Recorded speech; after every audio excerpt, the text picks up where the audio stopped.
Em termos de ideias, existe uma plataforma, Hong Kong 2050, que aborda a questão da necessidade de uma cidade e de todo o seu imobiliário se transformar nesta lógica de reduzir a pegada, reduzir as emissões e fazer com que os recursos sejam cada vez mais interligados.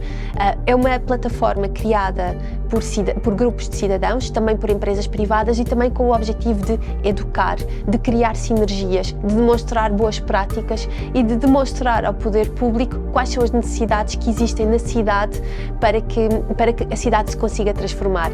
Este projeto fala também de como os edifícios podem ser positivos em termos de energia. De que forma é que os edifícios podem ser produtores de energia autónomos, acrescentando sempre esta questão da pegada positiva. Fala-se nesta plataforma de Champions, fala nesta plataforma de colaborações. Tudo isto muito interligado com o futuro, com a questão também da neutralidade carbónica e da regeneração. Enquanto startups e enquanto novos modelos de negócio, vemos muito a questão do solar ser transportado para além dos painéis solares. Vemos aqui startups a trabalhar em vidros solares, sendo eles numa ótica de revestimento, e aqui temos a Solar Windows. Vemos também aqui os vidros totalmente reconstruídos a serem também produtores de energia e condutores de energia elétrica, e aqui temos o exemplo da Clearview PV. Existe ainda outro exemplo muito ligado a esta economia de partilha, quase o Uber Solar, que é uma empresa que se chama Otovo, que tem aqui várias componentes diferentes. Uma primeira ligada à consultoria, a identificar quais são as necessidades que as pessoas têm quando pensam aqui em utilizar os seus telhados para a produção de energia solar, mas também numa lógica de marketplace, onde são identificados na região quais são as entidades certas para fazer a instalação, comparando também os preços com o orçamento que a pessoa tem.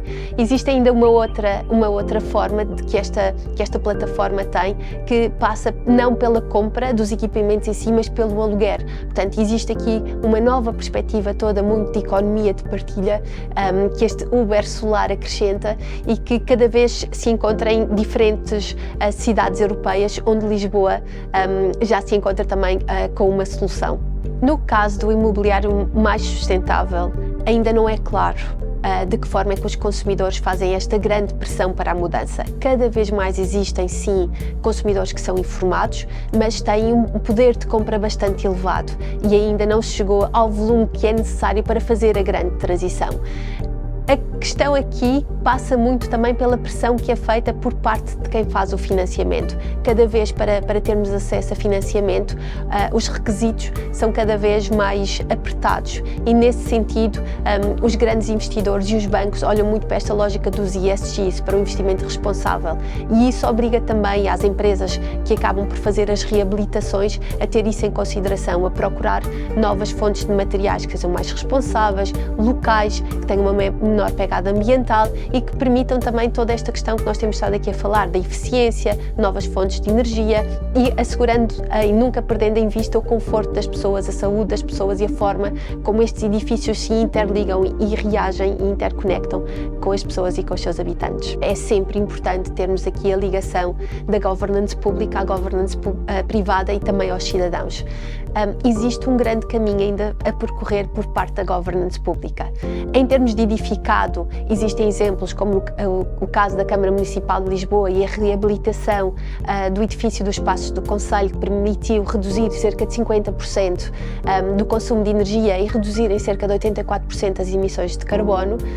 No entanto, existem muitos esforços ainda que precisam ser feitos, nomeadamente não só ao nível dos edifícios públicos, mas nomeadamente ao nível das escolas. Existe toda aqui esta questão importante e relevante que não pode ser esquecida nesta transição que estamos a fazer.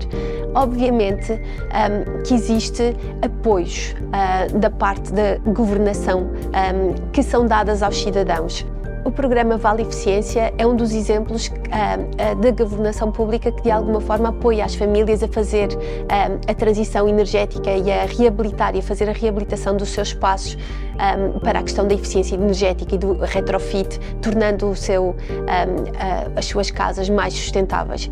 Efetivamente, estamos aqui a falar de um programa que teve muito pouco, embora sendo muito interessante, teve muito pouco aderência por parte das famílias. E aqui vamos tocar um ponto muito relevante no que concerne esta questão da ligação entre a governação pública e os cidadãos, que está relacionado com a comunicação. Muitas vezes os apoios existem, no entanto eles não são claros, a comunicação não é feita nos meios devidos e nem sempre as pessoas têm a capacidade ou a literacia suficiente para compreender o que é necessário para depois aceder a toda esta fonte de financiamento para fazer a transição.